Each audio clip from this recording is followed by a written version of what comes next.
So hello student, हम लोग start करने वाले हैं एक न्यू चैप्टर केमिस्ट्री का, that is carbon and its compound. Carbon and its compound. तो एक चीज़ इसमें समझ लेते हैं। देखो, अगर मैं कार्बन की बात करूं तो कार्बन का सिंबॉलिक रिप्रेजेंटेशन होता है C, ठीक है ना।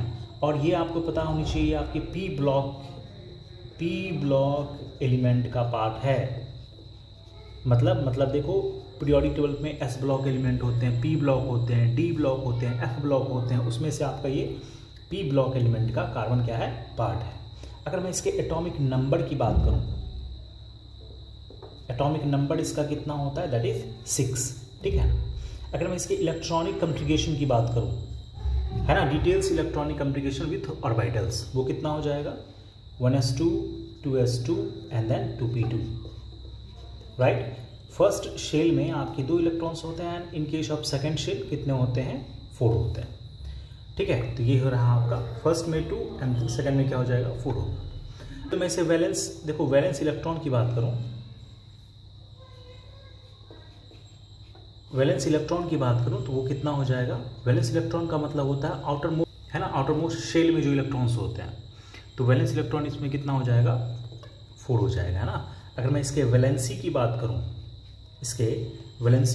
तो वो भी कितना हो जाएगा आपका, 4 हो जाएगा। वैलेंसी का मतलब होता है combined capacity of an electron, right. मतलब देखो, इसको अगर ऑक्टेट बनाना होगा तो 4 इलेक्ट्रॉन चाहिए होगा, या फिर ड्यूप्लेट्स बनाना होगा तो 4 इलेक्ट्रॉन ये क्या करेगा, लूज करेगा। तो वो जो कंबाइंड कैपेसिटी होता है ना, उसे हम लोग क्या बोलते हैं, वैलेंसी बोलते हैं ना। वो कितना है इसका, 4 है। वैलेंस इलेक्ट्रॉन भी कितने हैं आपके, 4 है ना।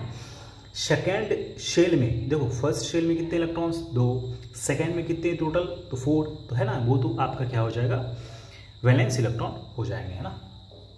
चलो, तो इन स्पाइट ऑफ दिस, देखो अगर मैं इसके अकरेंस की बात करूं,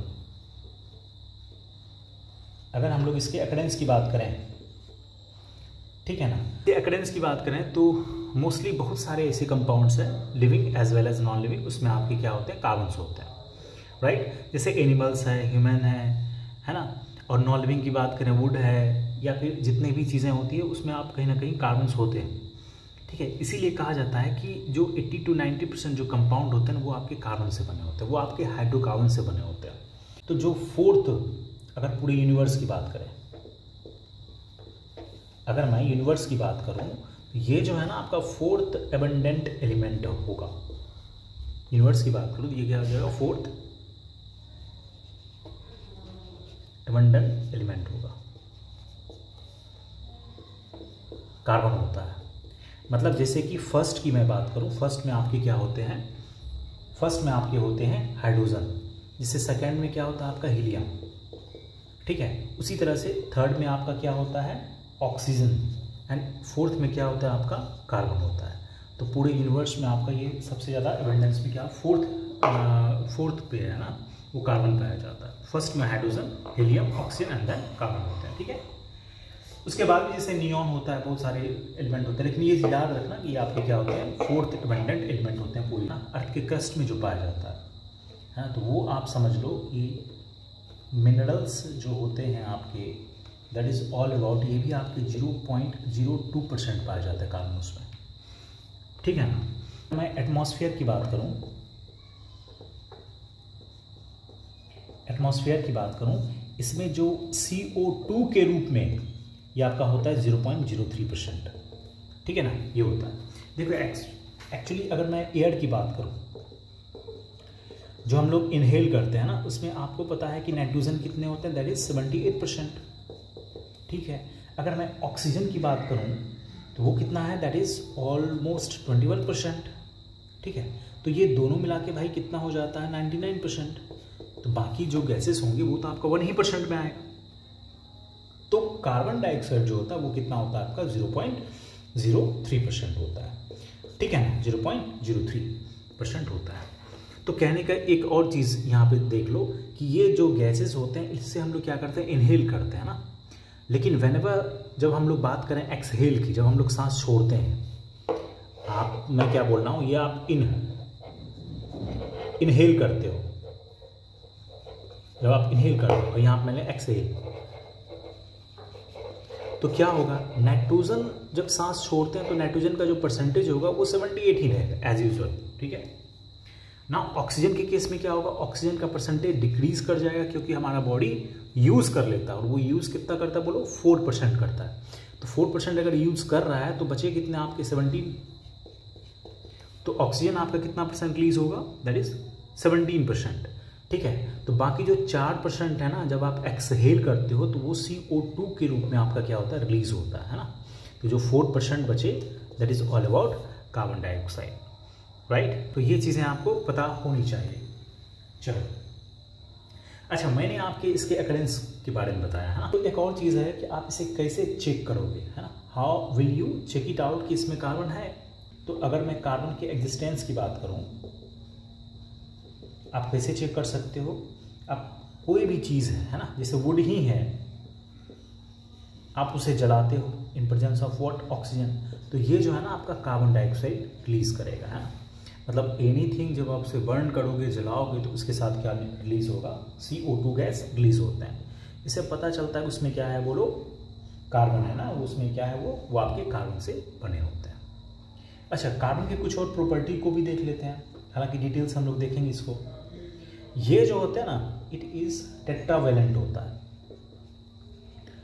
अच्छा, टेट्रावैलेंट का मतलब होता है इसमें वैलेंसी इसका कितना होता है, 4 होता है ना। टेट्रावैलेंट का मतलब इसका वैलेंसी कितना है, 4 होता है, जो कि मैंने आपको बताया है। अगर मैं इसके एग्जिस्टेंस की बात करूं इसमें से, है ना, ये तो आप चेक कर सकते हो। अगर मैं इसके एग्जिस्टेंस की बात करूं तो एक्चुअली कार्बन जो होते हैं ना आपके, ये फ्री स्टेट में और कंबाइंड स्टेट, ये 2 स्टेट में पाया जाता है। ऑब्वियस सी बात है, कोई भी एलिमेंट आपके 2 ही स्टेट में तो पाए जाएंगे, या तो वो खुद के स्टेट में पाया जाएगा, मतलब प्योर कार्बन, है ना, जिसको हम लोग बोलते हैं फ्री स्टेट, और दूसरा जो आपका ऑप्शन होगा वो क्या होगा, कंबाइंड स्टेट में। मतलब कार्बन अगर खुद के साथ, सुनो ध्यान से, है ना, कार्बन अगर खुद के साथ कई सारे कंपाउंड बना रहा है तो वो आपका, उसे हम लोग क्या बोलेंगे, वो फ्री स्टेट में है। बट वो किसी और एलिमेंट के साथ कंबाइन करके कोई और कंपाउंड बना रहा है तो उसे हम लोग क्या बोलेंगे, कंबाइंड स्टेट, ठीक है ना।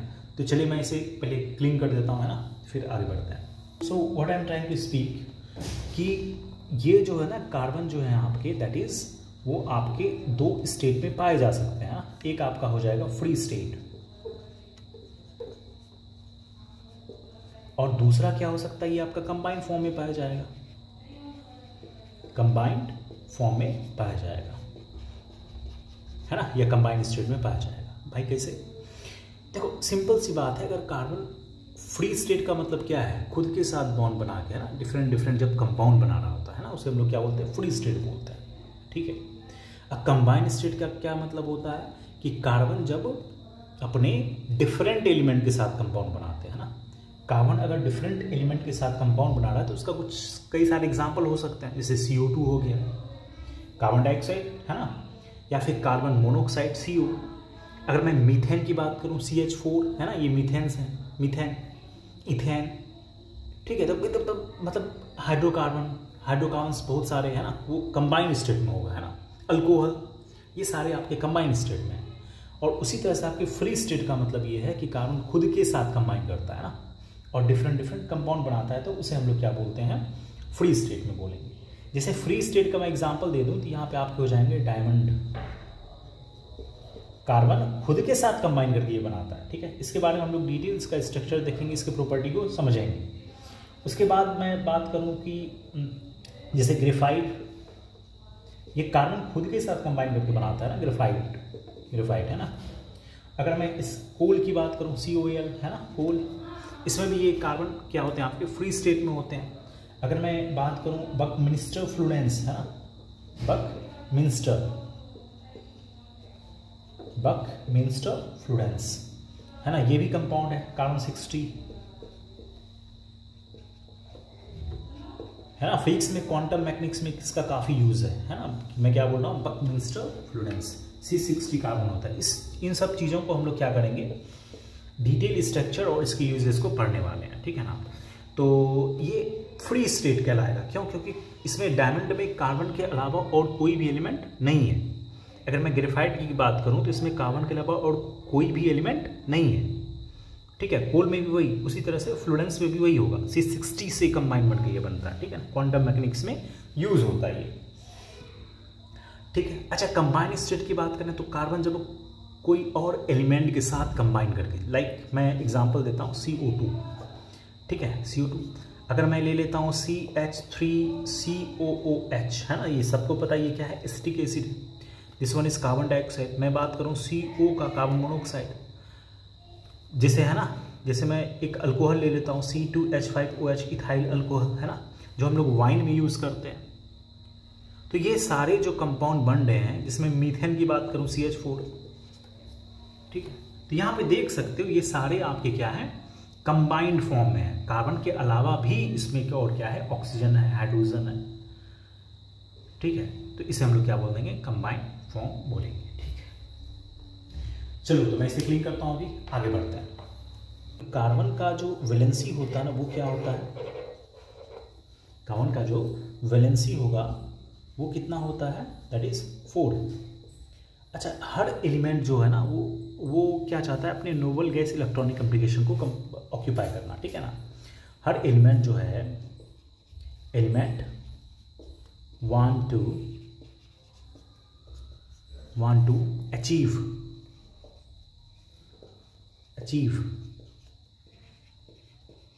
noble gas electronic configuration,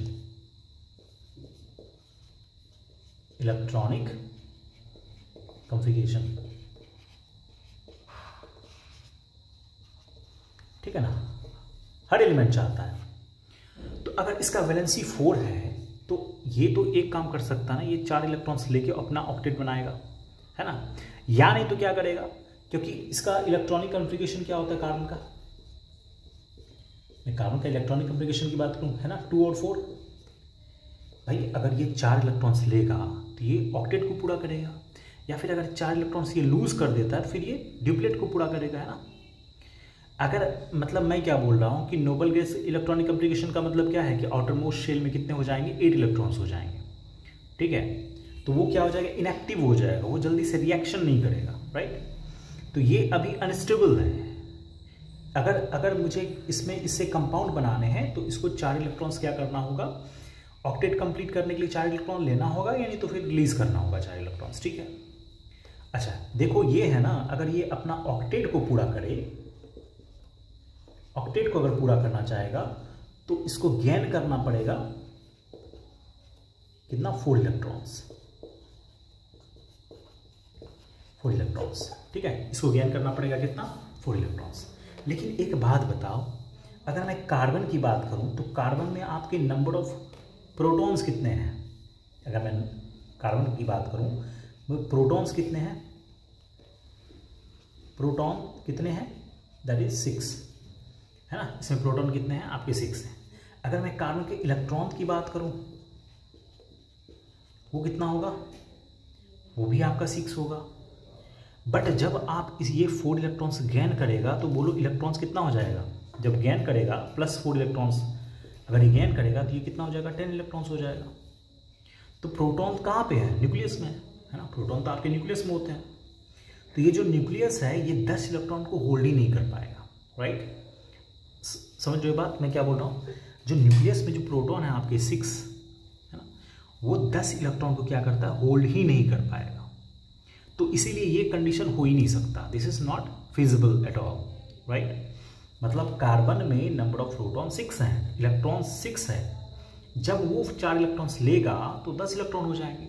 तो न्यूक्लियस मैं लिख देता हूं, न्यूक्लियस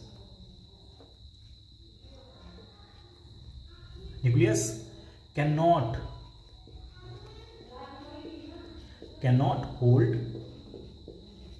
10 इलेक्ट्रॉन, ये 10 इलेक्ट्रॉन नहीं होल्ड कर सकता, राइट। तो ये ऑक्टेट को ऑक्यूपाई नहीं करेगा, राइट। ये पहला मैंने कंडीशन आपको ये बताया कि ये ऑक्टेट को पूरा कर सकता है। ऑक्टेट को पूरा करने के लिए क्या होगा, 4 इलेक्ट्रॉन लेना पड़ेगा, 4 इलेक्ट्रॉन्स लेगा, लेकिन ले सकता था, बट न्यूक्लियस नहीं इलेक्ट्रॉन होल्ड कर पाएगा, ठीक है ना। ये ज़्यादा इलेक्ट्रॉन्स हो गए, बहुत ज़्यादा, एक होता तो चल सकता था। भाई ऑक्टेट पूरा करने के लिए 4 इलेक्ट्रॉन ले रहा है, और 4 इलेक्ट्रॉन का मतलब क्या है कि 10 इलेक्ट्रॉन्स इसके ऑर्बिटल्स में होंगे, है ना, आउटरमोस्ट शेल में होंगे, जो कि न्यूक्लियस होल्ड नहीं कर सकता। तो ये संभव वाली बात ही नहीं है, ठीक है। This is again not feasible, ठीक है। अगर मैं बात करूं ये ड्यूप्लेट को पूरा करें, चलो मैं इसे क्लीन कर देता हूं अभी। चलो देखो इसमें सेकेंड ऑप्शन क्या हो सकता है, सेकेंड ऑप्शन क्या हो सकता है, ये अपने 4 इलेक्ट्रॉन को क्या करे, लूज कर दे, ठीक है।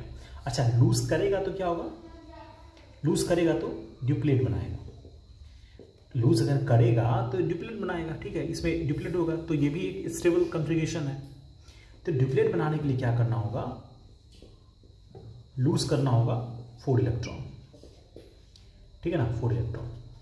अच्छा एक बात बताओ, है ना, अगर मैं इसके ऑर्बिटल्स डायग्राम की बात करूं, देखो ये हो गया आपके न्यूक्लियस और ये हो गया first shell and that one is second shell, है ना। इसमें आपके कितने हैं, 4 इलेक्ट्रॉन्स हैं और यहाँ पे कितना आपका 2 इलेक्ट्रॉन्स है। तो ये 4 इलेक्ट्रॉन्स आपको निकालना पड़ेगा, ठीक है ना।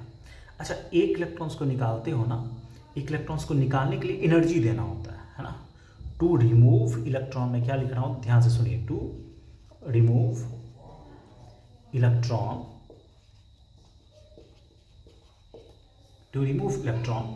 we need to give energy, we need to give energy। अब उस एनर्जी का नाम है आयोनाइजेशन एनर्जी, ठीक है ना। we need to give energy। अब एक इलेक्ट्रॉन्स निकालने के लिए आपको देना होता है एनर्जी और उस एनर्जी का क्या नाम है, आयोनाइजेशन एनर्जी, ठीक है। लेकिन यहाँ पे तो 4 इलेक्ट्रॉन्स निकालने हैं, यहाँ पे 4 इलेक्ट्रॉन्स को क्या करना है, बाहर करने हैं। तो एक इलेक्ट्रॉन्स निकालने के लिए एनर्जी देना होगा, 2 इलेक्ट्रॉन्स निकालने के लिए और एनर्जी देना होगा, 3 इलेक्ट्रॉन्स को निकालने के लिए और ज़्यादा एनर्जी देना होगा। तो यानी कि 4 इलेक्ट्रॉन्स अगर निकालना होगा तो बहुत ही न्यूमरस, बहुत ही ट्रिमेंडस एनर्जी चाहिए होगा, है ना, जो कि अगेन नॉट फिजिबल है। To remove electron we need to give energy, that is वो एनर्जी जो होता है वो क्या होता है, आयोनाइजेशन एनर्जी, है ना, आई होता है, वो क्या होता है, आयोनाइजेशन एनर्जी। अब ये जो एनर्जी होगा तो 4 इलेक्ट्रॉन्स के लिए, है ना, तो I for 4 electron is enormous, enormous मतलब काफी ज्यादा, that is again not feasible, है ना। So it is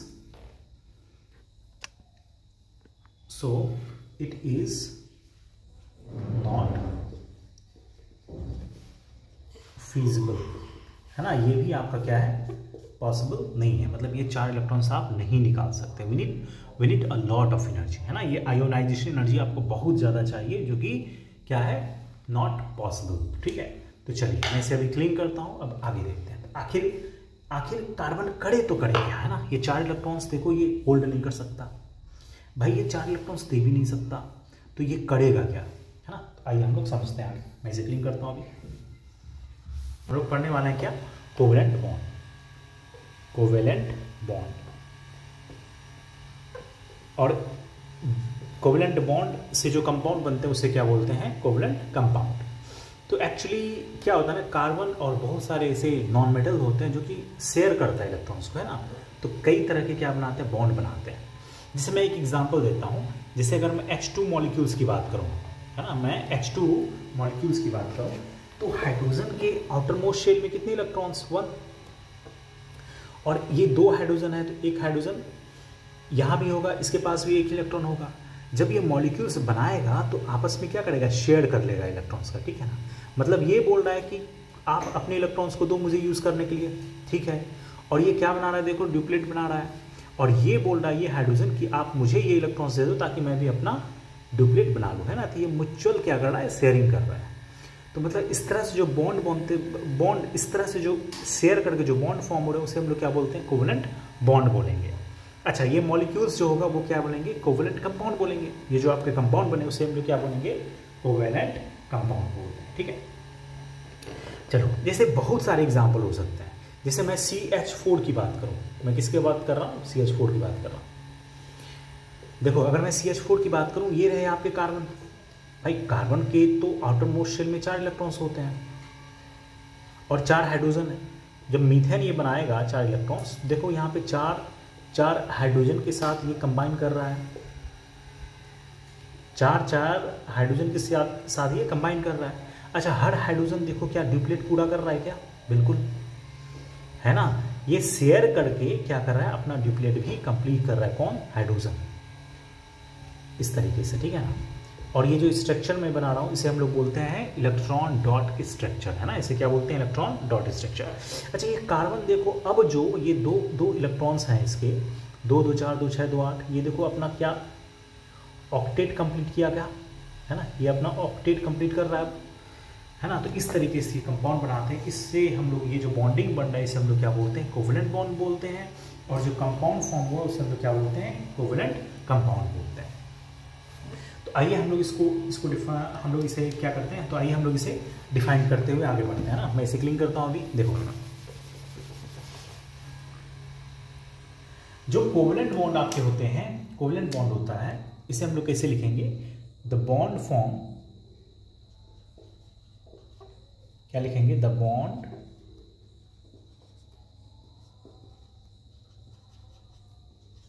form by mutual sharing of electron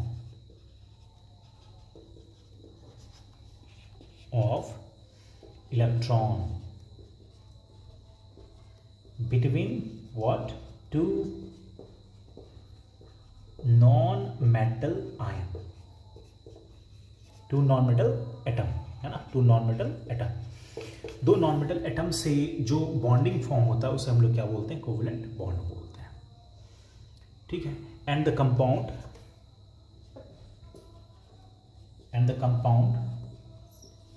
form by it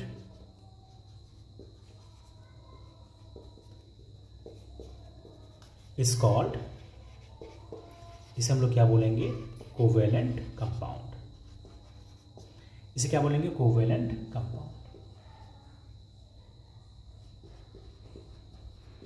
अब देखो, ये जो बॉन्डिंग होता है ना वो कई तरीके के हो सकते हैं ना। सिंगल बॉन्डिंग हो सकता है, डबल बॉन्डिंग हो सकता है, ट्रिपल बॉन्डिंग हो सकता है। तो कहने का मतलब ये है कि इसे भी आप डिफाइन कर सकते हो on the basis of bond, है ना। तो जैसे पहला हो गया कौन सा? Single covalent bond, single covalent bond. अब एक्चुअली होता ये है ना, अगर मैं सिंगल कोवेलेंट बॉन्ड की बात करूं तो कुछ नॉन मेटल्स ऐसे होते हैं जो कि एक सिंगल बॉन्ड बनाता है ना, शेयर करके इलेक्ट्रॉन्स का। लाइक मैं एग्जांपल दूं, हाइड्रोजन H2। पहले मैं इसे डिफाइन कर देता, है ना। When single bond form by mutual sharing of electron,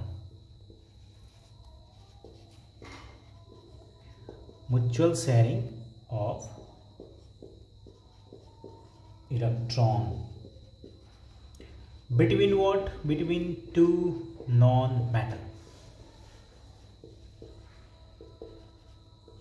non-metal what? Atom, ठीक है ना। Are you getting me? When single bond formed by mutual sharing of electron between two non-metal atom। चलो मैं एग्जांपल देता हूँ H2 का। देखो, आपको ये पता है ना कि हाइड्रोजन के आउटरमोस्ट शेल में कितने? 1 इलेक्ट्रॉन्स हैं, और ये भी हाइड्रोजन होगा, इसमें भी 1 इलेक्ट्रॉन होगा। अब ये जब शेयर करेगा, एक दूसरे में शेयर करेगा, तो ये देखो ड्यूप्लेट पूरा कर रहा है ये हाइड्रोजन, और ये भी हाइड्रोजन देखो शेयर करके क्या कर रहा है? ड्यूप्लेट पूरा कर रहा है ना। और इस तरह से H2 मॉलिक्यूल्स आपके बन रहे। तो ये जो बॉन्ड फॉर्म हुआ 2 हाइड्रोजन के बीच में, इसे हम लोग क्या बोलेंगे? Covalent bond. और ये जो कंपाउंड बना उसे हम लोग क्या बोलेंगे? कोवेलेंट कंपाउंड बोलेंगे, है ना। और ये क्या आपका सिंगल कोवेलेंट बॉन्ड का एग्जाम्पल होगा।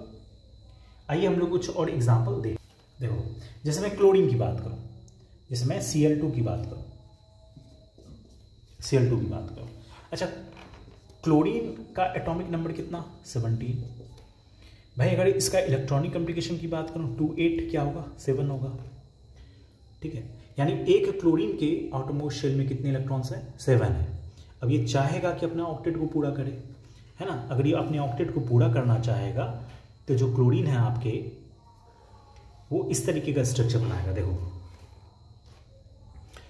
ये मैंने ले लिया क्लोरीन। क्लोरीन के आउटरमोस्ट शेल में कितने इलेक्ट्रॉन्स हैं? कितने हैं? 7 है ना। तो मैं यहीं पे ऐसे बना देता हूं, 2 2 4 2 6 और एक हो गए 7, ठीक है ना, बन गया। क्लोरीन अगर मैं यहाँ ये ले लूँ क्लोरीन, तो यहाँ पे देखो उसी तरीके से इसमें भी 7 होगा, ठीक है। अब ये इलेक्ट्रॉन जो होगा ये देखो अपने ऑक्टेट कंप्लीट करने के लिए क्या करेगा, ये शेयर करेगा इसके साथ, है ना। ये इस क्लोरीन का एक इलेक्ट्रॉन्स क्या किया, शेयर कर लिया, म्यूचुअल शेयर कर लिया, है ना। तो इस तरह से देख सकते हो इसका जो क्लोरीन का क्या ऑक्टेट पूरा हो गया, है ना। इस तरह से हम लोग देख सकते हैं क्लोरीन का क्या 2 2 4 2 6 2 8, है ना, ऑक्टेट पूरा हो गया। और ये 6 थे और ये 2 इलेक्ट्रॉन शेयर करके ये भी बना दिया क्या, Cl2, ठीक है। ये बन गया क्या, Cl2। और एक ही बॉन्ड बन रहा है, ये कितना है, एक ही बॉन्ड है, तो इसीलिए Cl और Cl के बीच में कितना होगा, एक सिंगल बॉन्ड बनेगा। और इसे हम लोग क्या बोलेंगे, सिंगल कोवेलेंट बॉन्ड बोलेंगे, ठीक है।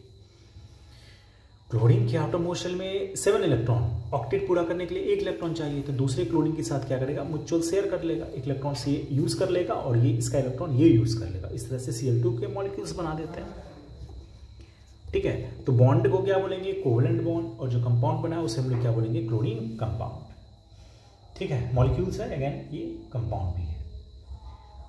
उसी तरीके से आप और एग्जांपल ले सकते हो, जैसे मैंने ले लिया फ्लोरीन, F2 की बात करें, फ्लोरीन की बात करें, इसका एटॉमिक नंबर कितना, 9, इसका एटॉमिक नंबर कितना, 9, ये आपका कितना है, 2 और 7, ठीक है, 2 और 7 हो गया।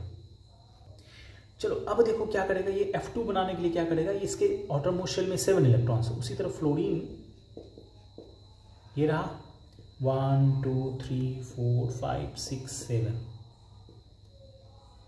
यहाँ देखो ये भी क्लोरीन आपका 1 2 3 4 5 6 7 है ना। तो ये क्या करेगा, म्यूचुअल शेयर करेगा। तो इस तरह से जो कंपाउंड बन रहे हैं, देखो ये फ्लोरीन का अपना ऑक्टेट कंप्लीट 1 2 3 4 5 6 7 8, और इस क्लोरीन का फिर से अपना ऑक्टेट कंप्लीट करने के लिए क्या कर रहा है, म्यूचुअल शेयरिंग कर रहा है। तो F और F के बीच में एक सिंगल बॉन्ड फॉर्म हो रहा है ना, तो इसे हम लोग क्या बोलेंगे, सिंगल कोवेलेंट बॉन्ड बोलेंगे। और ये F2 के मॉलिक्यूल्स बन रहे हैं यहाँ पे, ऑलराइट, ये F2 के मॉलिक्यूल्स यहाँ पे बन रहे हैं। तो ये जो बॉन्ड बना, अगेन कोवेलेंट बॉन्ड, ये क्या है, तो सिंगल कोवेलेंट बॉन्ड है ना, एक ही बॉन्ड बन रहा है, और ये मॉलिक्यूल्स क्या कहलाएगा, कोवेलेंट कंपाउंड कहलाएगा, ठीक है। तो चलो आओ हम लोग क्या डबल कोवेलेंट बॉन्ड और ट्रिपल कोवेलेंट बॉन्ड की बात करें।